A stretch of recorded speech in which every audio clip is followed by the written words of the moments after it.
मोठ्या प्रमाणात रोजगाराची निर्मिती आणि त्यातनं ग्लोबल सप्लाय चेनचा भाग होणं अशा सर्व गोष्टी करण्याच्या संदर्भात आज हा रिपोर्ट या ठिकाणी आम्ही प्रकाशित केला आहे. सर, शेतकऱ्यांच्या संदर्भातला प्रश्न आहे की तिकडे थोडा उद्रेक होतोय शेतकऱ्यांचा.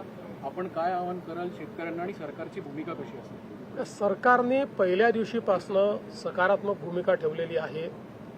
आंदोलनाच्या आधी देखील आम्ही बैठक बोलवली होती.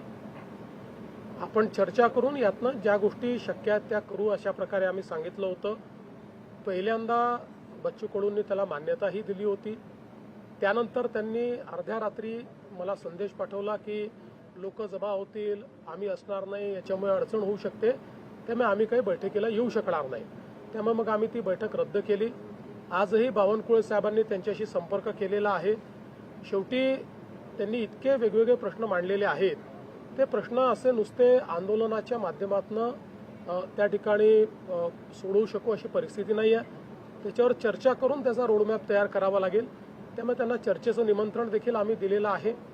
आणि यासोबत आता काल आपण बघितलं असेल तर खूप मोठ्या प्रमाणात लोकांनाही त्रास झालेला आहे. रस्ते अडवल्यामुळे पेशंट्सचं खूप मोठी ओरड आपल्याला पाहायला मिळाली. अनेक लोकांनी सोशल मीडियात पोस्ट केलेलं आहे की कशा प्रकारे त्यांच्या पेशंट्सला वगैरे त्या ठिकाणी त्रास झालेला आहे. त्यामुळे माझं आव्हान आहे की त्यांनी चर्चा करावी, अशा प्रकारचं डिस्ट्रप्शन करू नये, लोकांना त्रास होईल अशा प्रकारच्या गोष्टी त्या ठिकाणी करू नये.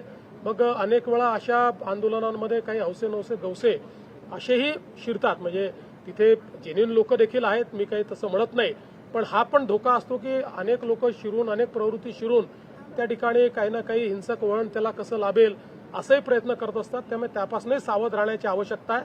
आणि कुठल्याही परिस्थितीत हे रेल रोको आणि बाकी गोष्टी या मात्र करणं योग्य नाही, त्या करू दिल्या जाणारही नाहीत.